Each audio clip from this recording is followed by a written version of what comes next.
Okay mga paps, tips lang no sa mga gumagamit ng ganito or magbabalak bibili ng ganito. Baka ma-encounter nyo kapag mahina na yung pinaka foam spray nya. May filter yan dito mga paps. Tatanggalin nyo to. Tips lang to mga paps para ito tanggalin yung puti na to. Yan. Meron yan dung parang foam o parang filter no. Yan, parang bulak. Pag maitim na yan, marumi. Pag marumi na to, hindi na siya mag-spray na maayos. Kasi barado na. So, ang gagawin nyo, madali namang tanggalin to. Kasi ito, nalinis ko na ito ganyan eh. Sungkitin nyo lang ng kahit anong panungkit. No? Tapos, hugasan nyo. Alisin nyo yung dumi. O kaya naman, kahit ganyan, i-spray nyo lang ng ganyan. Spray nyo lang ng ganyan. Hanggang sa mawala yung itim, yung dumi, yung mga maliliit na dumi. No?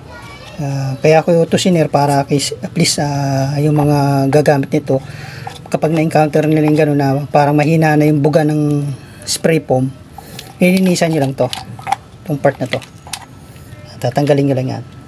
Okay, tanggalin nyo lang yan. Ayan, ulitin ko. Ayan, tuloy matanggal. Ayan. Kasi may foam yan, itong foam, ito katagalan kasi dumudumi ito. Yan. So, lilinisan nyo lang yung mga paps. Isa nyo lang. Tubig lang panlinis. Ugahan nyo lang ng tubig. Ugahan nyo lang. Kasi minsan may naiipong mga alikabok na malilit dyan. Mga dumi-dumi na nasasala nya. Kaya minsan nagbabar talaga. Hindi may iwasan yan. Kasi babalik nyo na. Balik nyo na. Then, pwede na uli yan. Ganun lang no. Kasi baka kasi ma-encounter ni kaya sinare ko. Pwede na uli yan. Yan, malakas na siya. Kasi pag barado yon, puro dumi yon, hindi malakas ang buga. Okay, so nakikita yan. Yan sa motor ko.